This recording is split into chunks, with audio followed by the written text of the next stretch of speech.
Hola, me llamo Josep Miró i Ardèvol y soy presidente de Cristians. Y afirmo que elegir entre sufrimiento y muerte no es una opción, porque no constituye un acto libre, y esto deben empezar por asumirlo los defensores de la eutanasia.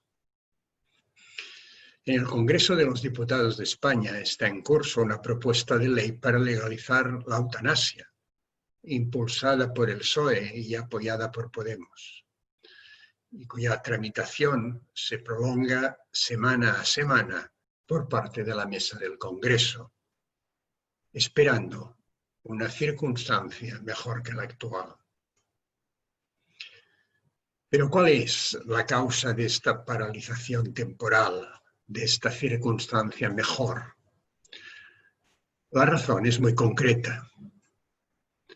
Es en realidad una manifestación de mala conciencia. No se atreven a proseguir el proceso cuando la tragedia por tantas muertes por la COVID-19 está tan viva. Prefieren esperar a que se produzca un cierto olvido. Y esta es una manera de confirmar que la muerte, la de la eutanasia, no es nunca una solución. Pero lo realmente grave no es esto, sino la pretendida legalización sin atender para nada a la situación de los cuidados paliativos en España y a nuestras condiciones sociales.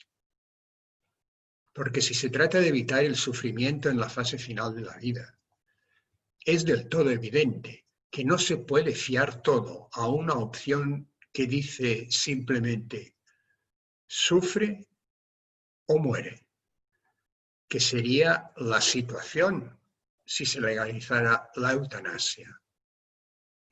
Si el debate parlamentario no quiere ser una pantomima de mayorías y minorías, necesariamente han de introducir como cuestión previa la situación de la atención paliativa.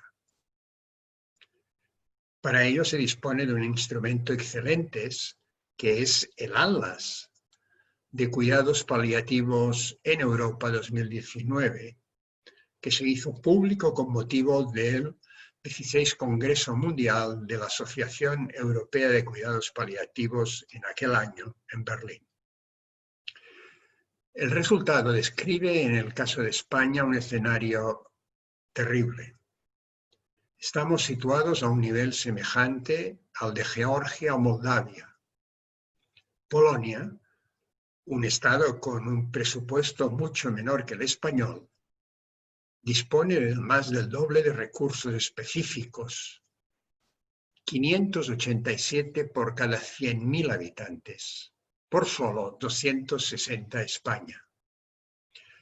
Para equipararnos a Polonia o a Italia, que se encuentra en un nivel parecido, el gobierno español es evidente que debería doblar los recursos que actualmente dedica a los cuidados paliativos. Y si lo hiciera, no estaríamos todavía en el estándar europeo, pero al menos ya no seríamos Moldavia. Para alcanzar dicho estándar razonable, el presupuesto del Estado debería multiplicar por 3,5 el gasto en este tipo de atención médica. Pero esto no se ha hecho, no se hace, ni hay previsión de que llegue a realizarse en un futuro. Y ello a pesar de que en cada año mueren en España más de 80.000 personas que no pueden recibir al final de la vida las atenciones paliativas necesarias. Lo afirma la Sociedad Española de Cuidados Paliativos.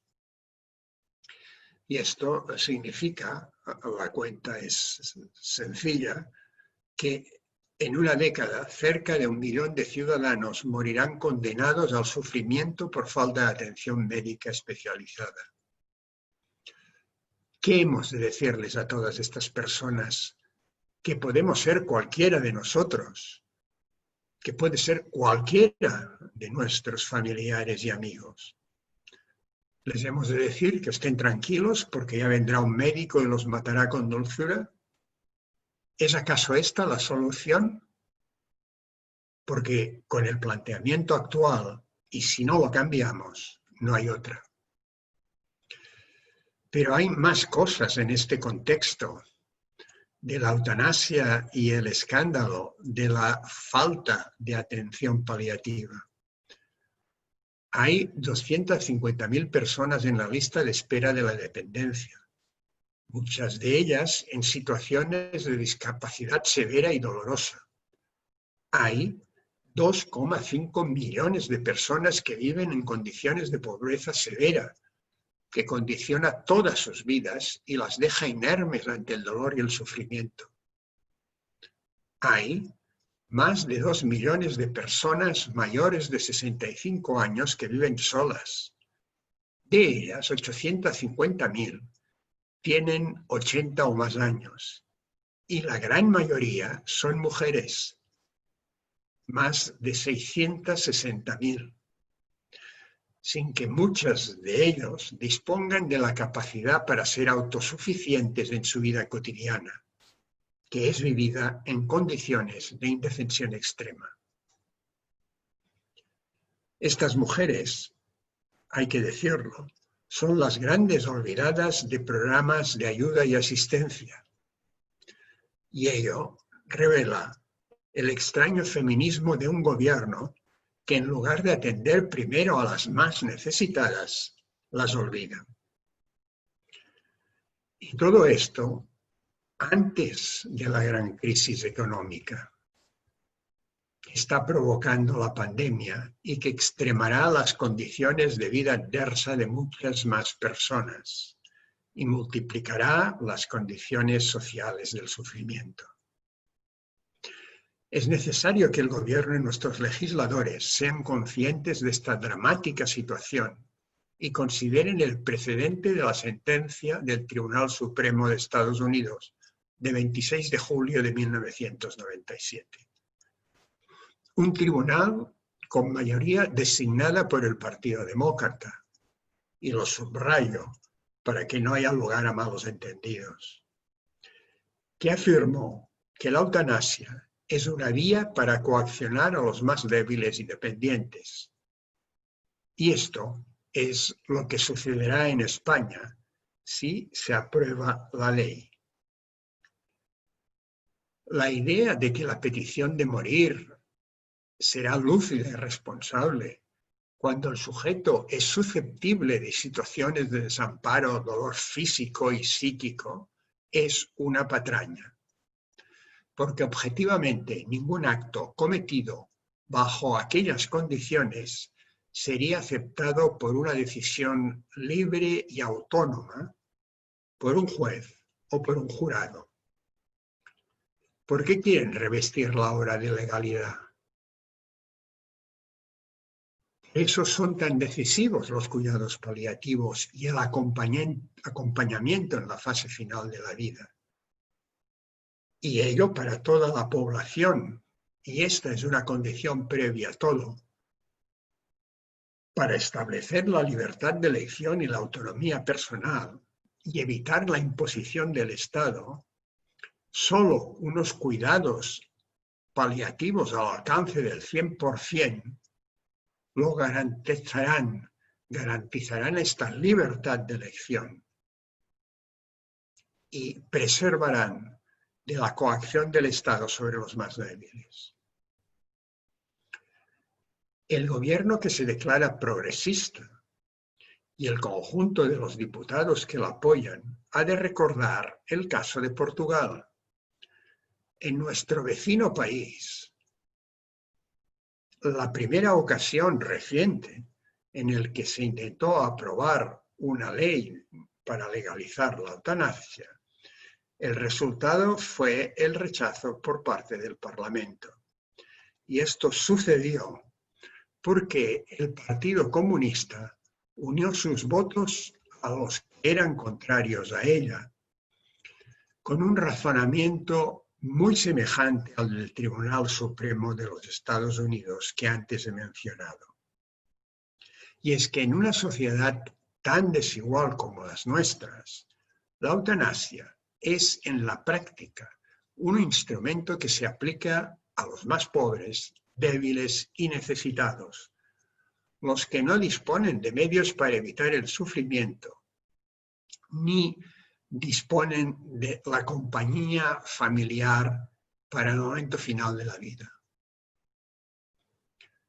Y ha sucedido por segunda vez, cuando ha vuelto a llevarse este tema al Parlamento, que habiendo sido aprobado en primera instancia, se suspendió después indefinidamente la tramitación, con lo cual Portugal sigue sin tener, después de los intentos, una ley que legitime, que legalice, mejor dicho, la eutanasia. El gobierno y todos los diputados han de asumir otra evidencia y actuar en consecuencia.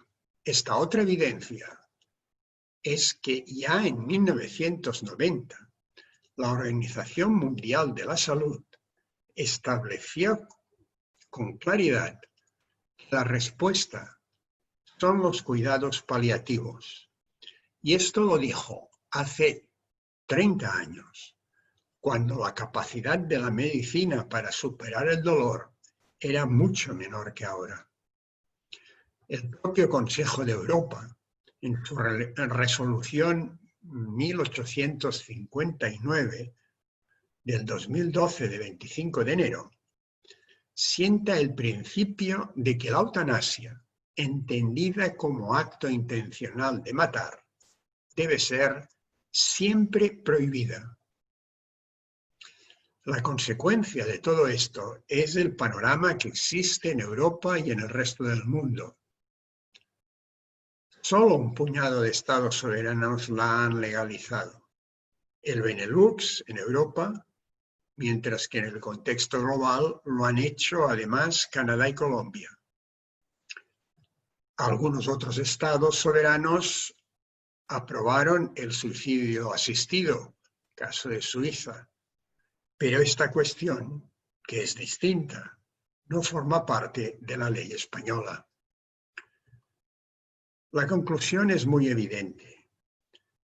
Si las leyes son para establecer el bien común, la única forma de alcanzarlo, porque beneficia a todos, es suspender la tramitación del proyecto de ley y aprobar con urgencia un plan de cuidados paliativos que despliegue los recursos necesarios para atender al 100% de la población, acompañado de un programa de reducción de las listas de espera de la dependencia de la población en situación de pobreza severa y limitaciones funcionales. Y también de la atención a los mayores de 85 años que viven solos. En este caso, y por lo que se refiere a las mujeres, este programa ha de estar financiado con recursos dedicados a la igualdad de género y contra la violencia de la mujer. Porque esta es la forma más extendida y al mismo tiempo ignorada de violencia contra ella. Los diputados no pueden dejar abandonados al sufrimiento a tantas decenas de miles de personas cada año. La humanidad no deben hacerlo. Les pido que no conviertan la eutanasia en un ídolo ideológico al que sacrificar el final de la vida de tantas personas. Demuestren con hechos que realmente su compromiso es contra el sufrimiento, empezando por donde éste se encuentra y aplicando el remedio necesario, los cuidados paliativos para todos. No conviertan en indigno a este país. Se lo ruego.